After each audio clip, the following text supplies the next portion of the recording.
Hey everybody, Kimberly here, and I'm so excited to bring you yet again a list of my hidden gems. This time the year is 2020, and I've got special guest Lewis to join me after this opening.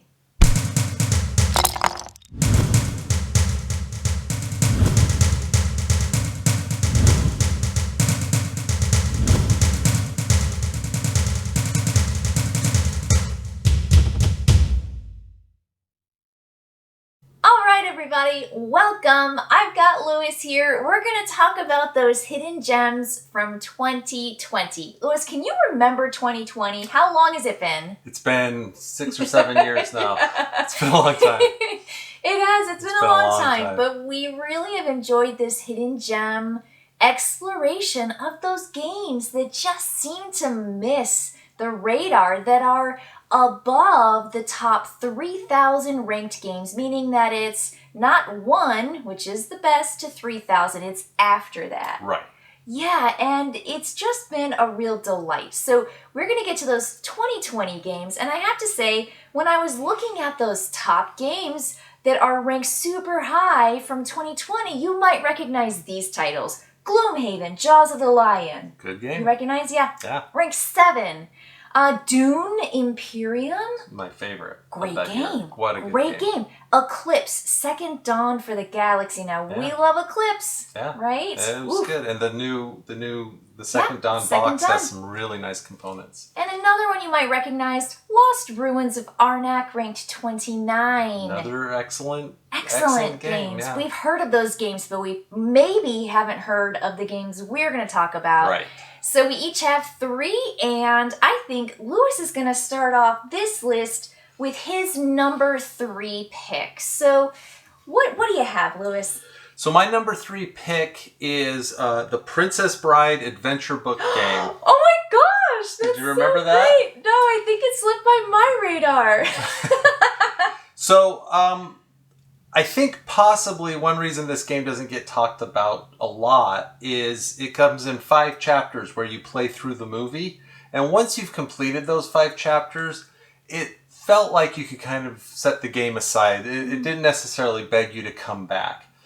But playing through those 5 chapters was so fun. You really do experience the movie. Yeah. You go through the opening scenes, and then each step as the movie progresses, you watch the game actually shift. And each of those 5 chapters is a very different style of game, using the same basic mechanisms, but your goals change and everything else. Mm-hmm. And we played through the whole thing rather quickly because we were having so much fun. Yeah. We'd finish one and say, let's do the next one. It was like an hour to play each scenario. Yeah. And the game will teach you that scenario in like 1 page. It's super easy. They have, here are all the components you need. Here are the characters you need.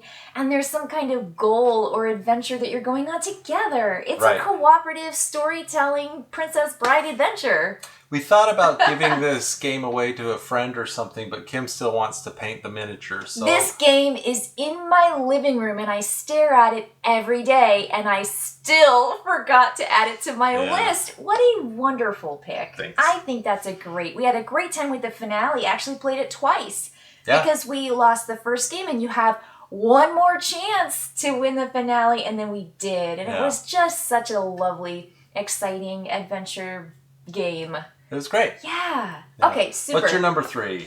Okay, so my number 3 is ranked 8,390 is what I have. I love picking those games that are way at the end of the list. Out there. It's Kodama Forest. Oh, and Kodama, that's a good one. The Tree Spirits, I think, was the original. And I kickstarted that forever ago. And since then, there have been all these Kodamas, like 3D, and I think there's another one I'm missing, but also Kodama Forest. And the thing that really drew me to Kodama Forest was that you have these polyominoes, and you're playing into a board that's between you and the player to your right, and then you and the player to your left. So it's a lot like between 2 castles of Mad King Ludwig, or between 2 cities. Right. Yeah, all of those have the betweens, and you're trying to earn the best score with both of your boards combined. And then, of course, the other people are doing it between the 2 boards that they're playing with. and you draw out of bags these polyominoes that you fit. You look at them and you're like, do I put it into this one? Do I put it into this one? And you're trying to cover up certain things, connect certain things, and you just have a lovely time matching these symbols and filling up the spaces. I kind of forgot about that game. That was really a good game. Yeah. We had a lot of fun with it. I just do like the bag drawing. I love the polyomino puzzle, and I love the feature that you're working with someone, but you're still playing competitively because it's whoever has the best score, whatever the score is usually the highest or lowest or whatever your score is you're going for. Sure. But yeah, I just like those features so much. It's a great system, and I like we the should artwork. play that more often. Yeah, that one's just kind of cute. I've kind of forgotten about it, but that was a really good game. I had a great time with it. Yeah, definitely underrated. I think so too. Should that be in the 8,000s? In my opinion. Right. Okay, we are just trucking along. We're gonna go to our Lewis's number 2. So my number 2 is a game called Catacomb Cubes. Oh. And this is a game where you will have little cards with buildings that you need to build, and you get these cubes. You'll get cubes to build it according to the design on the card. So one card might want you to do a really wide, flat design with maybe a tower, and another might have things. And you can use, the cubes aren't just individual. Some of them are 2 long or 3 long or wide. So you, depending on which cubes you get, you can kind of manipulate them and turn them around to try to be as efficient as possible and build your buildings before the other player. And that's pretty fun. Yeah, it sounds like a Lewis game, honestly. It's very spatial, yeah, that's true, because you're always rotating things in your head. It's abstract and spatial, and you remember having a great time. And I have a very foggy memory of Catacombs Cubes. Well, we only played it a couple times. Yeah. I bought the game because I love Catacombs, yes. which is from the same company. That's the flicking game, the dungeon crawl with the flicking. This is nothing like that. This is more of a get resources, build your towers for victory points, and try to be most efficient. It does sound fun. I think we need to pull all these back out again and really run through them. All right, what's your number 2? Super fun. Okay, so my number 2 is lower down on the list, which is good. About 4,703, and the game is not Mariposas, it's Papillon. So we have butterflies. Papillon. We all might know. Oh, yeah, we might know of Mariposas, but Papillon was new to me whenever I made this kind of big order. I think it was at Miniature Market last year, and I just saw this game, and it was beautiful. The artwork and the design, the components were just really attractive and appealing, and I liked the core mechanics, so I just bought it just off of looking at it, and I said, this looks really great. We got it on the table, and wow, so many different plays we got through with different players because it was just so fun. And there's this really cool bid for initiative order for drafting on this space on a board where when you place down what you want, you're getting a whole row or a whole column. And those are going to be tiles. So you're tile drafting and then your tableau building in front of you where it's kind of like Carcassonne style. You've got different colored flowers and in the grassy areas. And you want to make large collections or at least 3 or more collections of colors to then add butterflies, which are real 3D clip butterflies. You get to clip onto the trees that match, the kind of flower blossoms that match. And at the end of the game, you want to have the majority of your butterflies clipped to these flowers to get big points down to smaller and then smaller points depending on the amount of players you have. Yeah, a lot of strategy in this game with bidding and then the kind of Carcassonne designing your garden. And then there's also the struggle for points by putting your butterflies, trying to get majority. So there's all sorts of things going on. A lot. And there's 8 rounds of this, so you just have it's a nice amount of time, 45 minutes to 60-minute game. And it's a real table pleaser. Like when you walk by and you see it, it's got some presence. So can I tell quick? Okay, so... Please. Kimberly found this game on... She was just looking around at a board game website and she saw they had games for sale, and so she bought this and a couple other games, And when I saw it come in, my first thought was, okay, so this game's on discount. I've never heard of it. It doesn't have space people or fantasy people on the cover. Why would I want to play this game? I looked at it and went, mm-hmm. And so Kim said, come on, let's play. And so I sat down and we played it, and it's surprisingly good. It was actually on my list. It's number 4 on my list. Honorable mention. And in a way, the spirit of this discussion is that we're trying to find those hidden gems. Yeah. This may be the most hidden gem, even though it's of our whole list. It's my number 2. Number 2. But maybe it is. No one has ever heard of this game. I've never heard anyone mention it. I think it was a small production run, no promotion, and I think also because it's. I want to say, I don't want to misspeak here, but I think it might be also French produced as well. And so maybe it just didn't have a great release in America. That could be. I don't know. It's good. Yeah. It's a really good, it certainly doesn't deserve to be so low down. Fantastic. Okay, so big drum roll, right? Are we ready for number 1? This is our number 1 hidden gem. So my number 1 hidden gem I got as a Kickstarter. I supported it as a Kickstarter, and I did it mostly because it has a cube tower where you drop cubes down. I'm a big fan of dropping things through towers. I like towers. It's called the Stygian Society. Oh, nice! So this is kind of a fantasy dungeon crawl. You're actually crawling up a tower. Yeah. And it's pretty complex. I guess the idea is you set your hero who represents the party on level 1, and you and your teammates, like we each had 2 characters in front of us. Then you generate a bunch of monsters based on the level you're at, and you use your powers and so forth to drop cubes through the tower, and depending on how they come out, you do damage or you gather experience or whatever other things.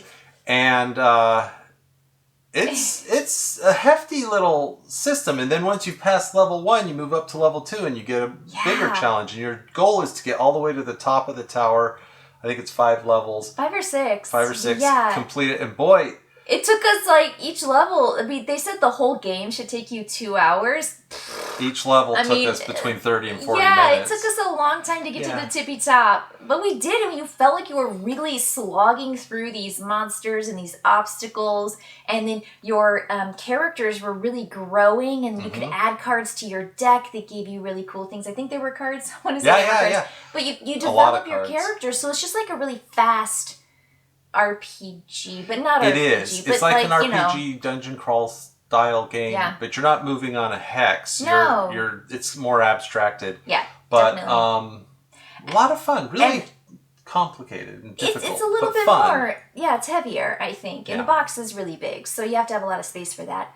I do want to say about that tower, though, is really cool. There's actually this fence that's a little bit too far away from the cube tower where the exit is, but every now and then a cube that you drop will kind of pop out and hop into the fence, which is designed, and when you're inside the fence it's multiplied essentially times 2, and so it's worth doubles. But it could be double bad, but it could be also double good if they're your resources that you need to get stuff with. So it has this crazy luck feature as part of it, which is so fun. Rolling dice, right? Yeah. It's just a different way to roll dice, it's pretty great. Anyway, I had a ton of fun with that. I think when it came out, there was a little discussion for a week or 2, but it died down pretty quickly because I think it is a heavier style of game. It has a lot of front end rules. But once you have them down, I mean, by the time you're to level 2, you know what you're doing. Yeah. And it's fun, but just expect a really solid 3 hours to play. But it's cooperative, great theme, and you do feel like you're climbing that tower. And it's the central feature of the game. And when you're beating the boss monsters, because there's boss monsters at different places, it's a challenge. And it's really exciting when you beat them. So great fun. Great stuff. And what's your number 1, Okay, Kimberly? so my number 1 is maybe slowly working its way to that top 3,000 list, which is exciting, but I do feel like perhaps people just aren't still aren't aware, I know they've probably heard the designer's name, Scott Almes, because he's done a whole bunch of stuff in all the tiny epics, which I think are way more popular than my number one hidden gem pick, which is Almanac the Dragon Road. Almanac the Dragon Road is kind of a fantastic game in that it's endlessly replayable, because every time you play the game, you are going on this choose your own adventure map choice, where if you start here and you can pick this place or this place, and you have this big glossy location book that has all these different locations, and you're taking a journey on the map. But if you pick going to number 2 versus going to number 3 location, which have wonderful names and themes and colors and, everything, you're not going to go to the other one ever until you play the game again and you pick a different route. And when you open up this spiral notebook, that's what you play on. It has the rules on one side and it has the map on the other side, where you play with your worker placement meeples. Mm-hmm. And so you're playing out your workers, your meeples, based on the specific rules of that particular board and what it asks you to do. But you're going and you're going to gain goods. You're going to invest in little carts that carry all of your resources. You're going to go and sell those resources, and you're going to invest in contracts and then execute those contracts. And so it's just a really nice, medium, maybe light medium weight game that has that wonderful exploration, but also worker placement that is sometimes can be so wild and fun with a luck factor. I love those where you kind of have to press your luck a little or roll the dice to see what happens. There's even secret information, because if you get these secrets that take you to certain locations, then you can turn them in for big points. And it's just loads of fun. I love this game. I think it's a great game. And they have a sequel, which is the same game but with different maps, basically. Yeah, the Crystal Peaks. As soon as we saw it was coming out, we went and backed it on Kickstarter. Bye. So here's the thing. What this game does is it has 12 locations, and each location is a mini game unto itself. It is. And you don't get to play all 12 when you play through the game once. As you said, said, there's 20. There may be 20. Oh, yeah. I don't know. Okay, there's a ton. there's 16. There's a whole bunch. I think you do 6 per game. Yeah. And so depending on which paths you go down, you're going to play different games each time you play it. And the mini games are all pretty fun. They're so fun, and they have twists. A great flair. Just a little slight adjustment, but it's right there in the rules. Not a single thing that's confusing. I don't think we've ever had a rules confusion or any weird muddiness. It's so good. And I think it scales for 2, 3, or 4 players so well. But with 4, you have to really make sure that you plan your turns, because you don't get to go again right after. Usually we played with 2, and then we brought in our 3-player group, and I immediately was oh no, there's that much more time before I get to place my worker. And if you like a worker placement game and the idea of little mini games sounds fun, this is for you. It's really, really pretty too. I love the book. Dragon Road probably was going to be my number 1, but I figured Kim would put it number 1 because we both love it so much that I, in a way, cheated and kind of put my other 3. But yeah, it's... Because I wanted to make sure they were on the list. It's a real delight. Good pick. Excellent pick. Well, we had maybe a couple runners-up, maybe some games that we thought were working really well. I have to say, I just got this game from 25th Century Games called Volonimo, and that's a really fascinating group card game where you're playing down cards that have a bigger number than the person that played before you, or you pass and you're out of the round, and you want to get rid of your cards first. But the bigger the number, there's rules about how you play. If you play 2 2s, your number is actually 22 because you add 10 to the 2, but if you play 1 2, it's just 2. And so you can play higher than someone else. Something like that, or right? Is it 12? Maybe it's 12. That game was okay. I thought it was really interesting, and I loved the artwork. Oh my gosh, the cards were beautiful. The actual box you get your game in, really, really pretty. So, Volonimo, I just discovered this year. That's good for a little 20-minute. Yeah, it's something you play. I think the more people, maybe the better. But I thought that was kind of fun. A real-time game, you know how big of fans of real-time games we are. The Key, Sabotage at Lucky Llama Land was on my list. And if you play that whole thing in all the scenarios, which I think there are nine, you wait about half a year or a year, and you can play the whole thing again. Because you don't remember who did what. Really, you don't. There's no way. Because you get to the end and you can you know who did what, where, and with what. It's kind of like a mystery figure me out, and you're doing deduction by pulling clues from the center of the board that are all these different, face down clues that everyone's just grabbing at. And that was on my honorable mentions too. I really like The Key. It's a cool system. You play in 15 minutes and you solve a mystery. Yeah, it's fun. It's real time. So what's on your list? Anything else? I did have one other. It's called Half Truth. Do you remember Half Truth? Oh, Half Truth, yeah. Had partway designed by the Jeopardy guy. Ken Jennings. Yeah, that's great. I don't remember a ton about it. I remember being surprised by how much I liked it. Yeah, because it wasn't full trivia. It was like half trivia. Yeah, you had to know trivia, but there was some lying involved. Well, I don't know. Or maybe some lying, of the answers were wrong. Betting, and some of them were betting. I think it had some betting, kind of like Wits and Wagers, and I think it was an interesting mix of trivia with hedging your bets, maybe a little. So this is a hidden gem that's even kind of hidden from me, because we played it a few times when we first got it years ago, back in 2020, and I ranked it pretty high. So when I was looking through my board game rankings, I was like, Half Truth, and I looked at it, I was like, that was that game where there's... Yeah, and I remember really liking it, but we haven't played it in 3 years. Well, that's because it's in my office at school, so I have it... And then the last one that I thought was really great that we played through and then, gave away was Dungeons & Dragons Adventure Begins. Right. That's a real simple, straightforward Dungeons & Dragons kind of entry-level exploration for families, for kids, for adults who want to have fun, because it was a little silly, but if you fall into it, if you get into it, there's some really, really goofy stuff that happens. And we were with some of our best friends, and we just had a really good time with it. So, straightforward. It's really simple. Probably meant for younger people who are just barely getting into role-playing. Yeah. But I have to agree, we got to the end of our little adventure, and... I still remember, sacrificing my dwarf. I, ran into the dragon's mouth or whatever. We all lived and you died. I died. But it felt noble. Yeah. It felt like a noble death. And okay. There's something about that moment that I was like, this was really kind of fun. I mean, it's super simplistic. It's something, if you have younger kids and want to try a D&D type thing, that's a great choice. It was one of the first...